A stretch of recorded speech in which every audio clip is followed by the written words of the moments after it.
She filmed her climb like a victory story, until one moment of disrespect changed everything. This is the day a TikTok star ignored the warning of Sherpa and never came back. May 19th, Mount Everest.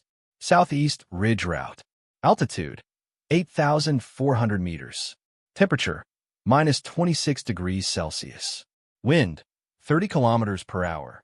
Weather window, 6 hours. On paper, it was a good day. Forecast showed a temporary shift in the jet stream, creating a narrow opening for climbers waiting at Camp 4. The sky was clear. Snowfall was light. Visibility stretched across the western cone. It looked safe enough to try. But Everest does not measure danger by weather. It measures it by time. At this altitude, oxygen pressure is 1/3 of sea level. Muscles weaken. Judgment slows. Heat escapes the body faster than it can be replaced. Ropes stiffen. Metal contracts. Even simple movements demand concentration. By 4:30 a.m., headlamps began climbing from the south col in a long, silent line. Each climber clipped into the same fixed ropes, trusting anchors placed weeks earlier. From a distance, the route looked controlled, almost peaceful. It was not. More than 200 climbers were funneling into a narrow passage near the Hillary Step. The line slowed, then stopped. Waiting began. Wind increased slightly. Fingers went numb. Oxygen drained faster than planned. Somewhere in that frozen queue, a young woman with a camera mounted to her helmet stepped forward as a Sherpa signaled for her to wait. She kept moving. Nothing dramatic happened. The sky stayed blue, but the system had already begun to fail. Her name was Alina Parker. She was 27 years old. She grew up in Colorado, surrounded by mountains that felt permanent and familiar. As a child, hiking was routine. Cold was normal. Discomfort was part of weekends. By the time she reached adulthood, endurance had become part of her identity. Online, Alina was known as a travel and fitness creator. Her videos were quiet and focused. Long runs in empty landscapes. Ice baths at sunrise. Breathing exercises in snowstorms. She spoke about discipline, not danger. About strength, not fear. Her message was simple. Suffering could be trained. To her audience, she represented control. If you woke up early enough, worked hard enough, ignored pain long enough, anything could be reached. Everest became the next logical chapter in that story.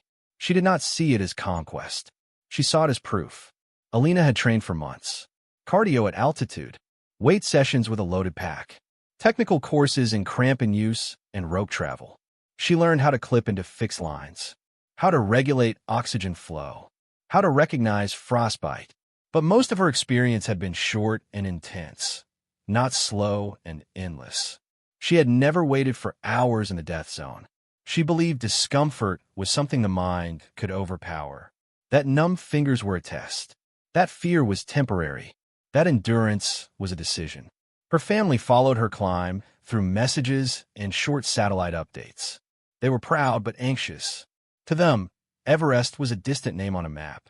To Alina, it was a stage where effort would finally become visible. She had paid for a guided expedition. Sherpas had carried tents, ropes, oxygen bottles, and food weeks ahead of her. The route had been prepared. Anchors drilled, ladders placed. Safety was something she believed existed as a system. In her mind, the mountain was dangerous, but managed.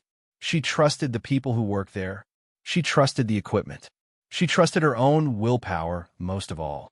What she did not fully understand was how fragile that trust was at 8,000 meters. Up there, personality changes. Hunger disappears.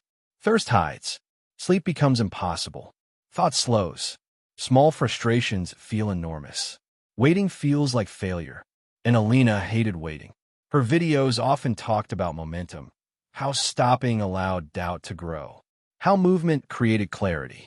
Standing still, for her, meant losing control of the story she was telling herself. That morning, she carried more than oxygen and rope. She carried expectation. Her audience was watching. Her sponsors were watching. Her family was watching. The summit photo already existed in her mind. She did not climb to challenge death. She climbed to prove something about life. There was nothing reckless in her intentions. No desire for drama. Only the belief that endurance could solve any problem. It is important to understand this, because what happened next was not caused by arrogance alone.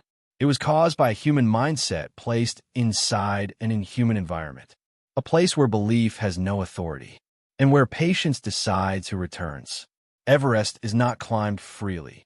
It is followed. Every step above Camp 4 is controlled by a man-made system built weeks in advance. Sherpa teams install fixed ropes from the south col to the summit. Steel anchors are drilled into rock and ice. Aluminum ladders bridge open crevasses. The mountain becomes a narrow corridor of movement. Climbers do not choose their own path. They clip into it. Each person wears crampons, metal spikes bolted to boots, designed to bite into ice. A harness connects them to the rope with a carabiner and safety line. This creates a single chain of bodies moving upward and downward at the same time. The ridges are thin. In some places, there is room for only one boot at a time. On one side is Nepal, on the other Tibet. Between them is a path no wider than a dining table.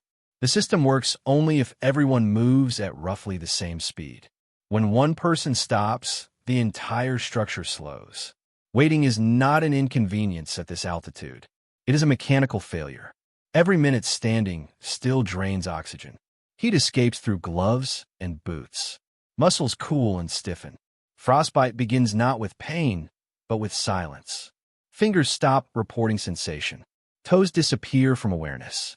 Congestion turns the route into a living machine under stress.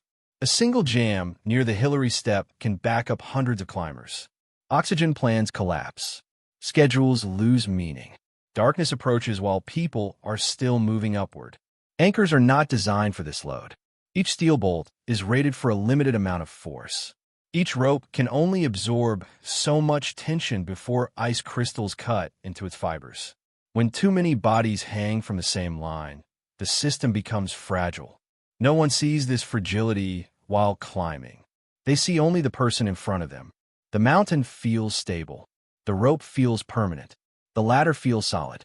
But everything depends on cooperation and timing. Sherpas act as technicians of this system. They inspect anchors, adjust ropes, control flow. They signal when to stop and when to move. Their job is not just guiding, it is maintenance. To ignore a Sherpa is not to disobey a person. It is to ignore the system itself. From below, Everest looks wild and unpredictable. From within, it operates like a narrow factory line. One mistake does not fall alone. It pulls on every piece connected to it. On that morning, the system was already overloaded. Too many climbers, too little time, too much waiting. Every delay increased the risk. Every pause weakened hands and judgment. And every step forward without coordination added pressure to the ropes and anchors holding the entire human chain in place. Alina entered this system believing it was permanent. She trusted that the path would hold, that the rope would always be there. That movement meant safety. What she could not see was that the mountain was no longer a landscape. It had become a machine operating beyond its limits. And machines fail quietly until they don't. The first warning did not arrive as fear. It arrived as silence in her feet. Alina noticed it while waiting near the ridge below the Hillary Step. At first, it felt like pressure, as if her boots were too tight. Then the pressure faded into numbness. Her toes stopped responding to movement. She stamped lightly to wake them, but the feeling did not return. Cold behaves differently at this altitude. It does not burn. It erases. Her breathing felt heavier than before. Each inhale through the oxygen mask sounded mechanical and distant. The line had stopped again. A climber ahead was adjusting equipment.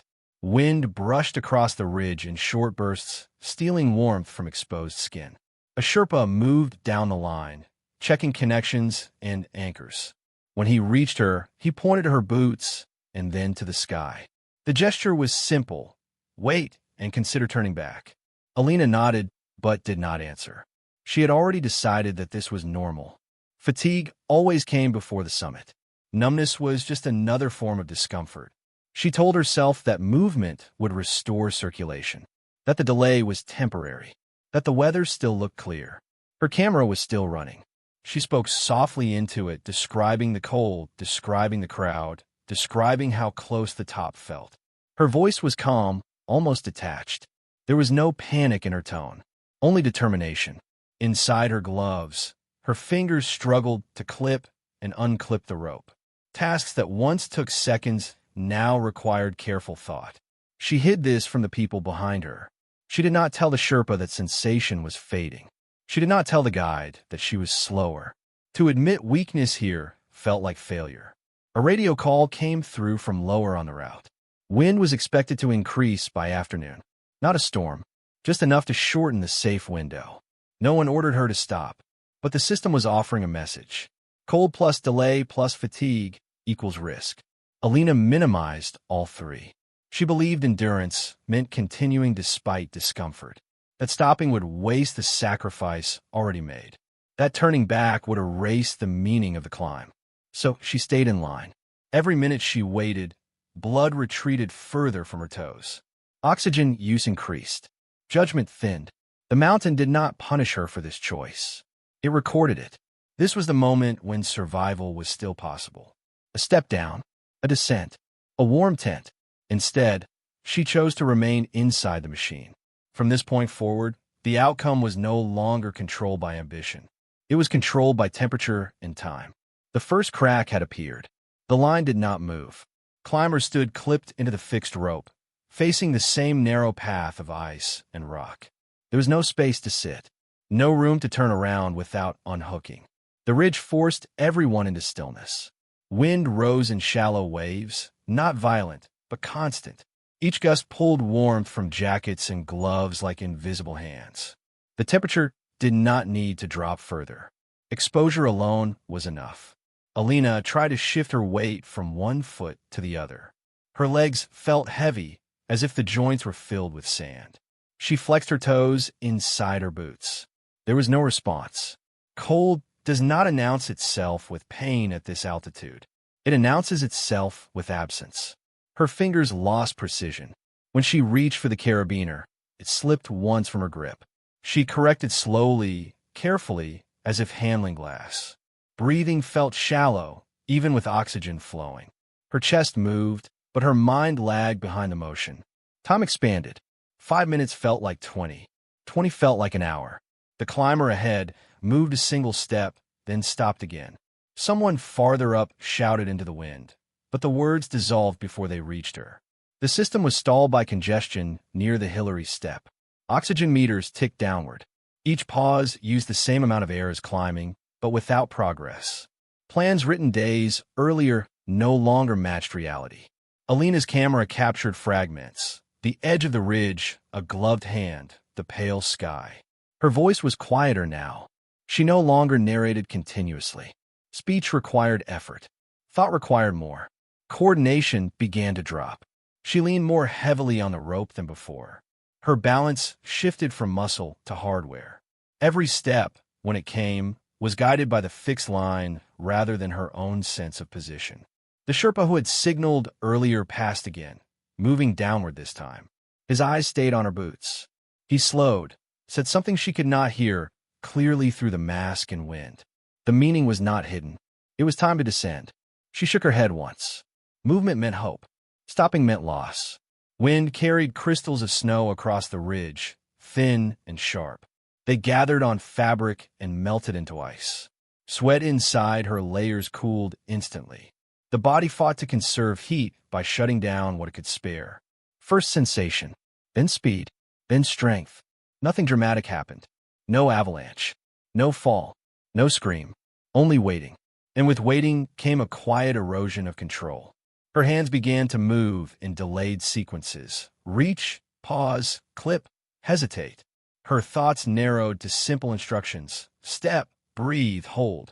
Above her, the summit was less than an hour away. Below her, Camp 4 was still far. She existed in between, suspended in a corridor of cold air and thin oxygen, while the mountain quietly rewrote the limits of her body. This was not yet disaster. It was preparation. By the time the line finally began to move again, Alina was no longer the climber who had started that morning. The cold had already taken something she would not get back. When the line finally moved, it did so unevenly. A climber near the Hillary step unclipped to let another pass. The rope slackened, then tightened again as weight returned to it. The system corrected itself with small jerks and metallic sounds. Alina stepped forward. Her right crampon struck ice that had been polished smooth by hundreds of boots before her. The edge did not bite. It slid. Instinct told her to shift weight to the rope. Her left hand reached for the fixed line, but her fingers were slow. The carabiner knocked once against her harness before finding the rope. By the time it clipped, her center of gravity had already moved past balance. This was not panic. It was timing. A thin plate of ice fractured under her boot and tilted. Her knee buckled slightly. The rope pulled tight across her waist. For a moment, she hung between standing and falling. Physics does not negotiate. The rope was already under load from the climbers above and below. Anchors drilled into frozen rock absorbed tension designed for slow movement, not sudden shock. Her slip added force to a system already strained by congestion and waiting. One anchor shifted. Radio logs were reviewed. They revealed repeated mentions of congestion near the Hillary step. Delays. Long waiting periods. Sherpas advising climbers to slow down or turn back. One transmission noted a climber struggling with footing and balance minutes before the fall. Witnesses described the same sequence. A slip, a sudden pull on the rope, an anchor shifting, then empty air. No one reported panic. No one reported chaos. Only a mechanical break in the system. When the body was later examined, the findings were consistent with high-altitude trauma. Severe fractures to both legs. Multiple broken ribs. Spinal compression injuries. Internal hemorrhaging. Frostbite was present in the toes and fingers, indicating prolonged exposure before the fall. Circulation had already been compromised. Muscle response would have been delayed. Grip strength reduced. There was no evidence of equipment sabotage or manufacturing defect. The crampons were intact. The harness was intact. The rope had failed only after the anchor shifted. The failure was not in a single object. It was in the conditions surrounding it. Cold reduced sensation. Waiting reduced coordination. Congestion increased load on anchors. Fatigue slowed reaction time. Each factor alone was survivable. Together, they formed a chain. The mountain did not act suddenly. It applied pressure slowly. This was not bad luck. It was a system pushed beyond its tolerance. A fragile mechanical structure, rope, steel, ice, and human bodies, had been operating without margin. One slip introduced a force the system could not absorb. Gravity completed the process. No heroism could interrupt physics. No intention could reverse momentum. The investigation concluded that the death resulted from environmental stress combined with human delay and mechanical overload. Not recklessness, not fate, but accumulation. Everest did not change that day. Only the margin for error disappeared. The final lesson was not about disrespect or pride. It was about timing. At 8,000 meters, every decision has weight. Every minute has temperature. Every pause reshapes what is possible. The mountain does not punish mistakes. It simply removes options. And when the system fails, it fails quietly, leaving behind only silence, coordinates, and the memory of a path that once held. This is how Everest teaches, not with noise, but with absence.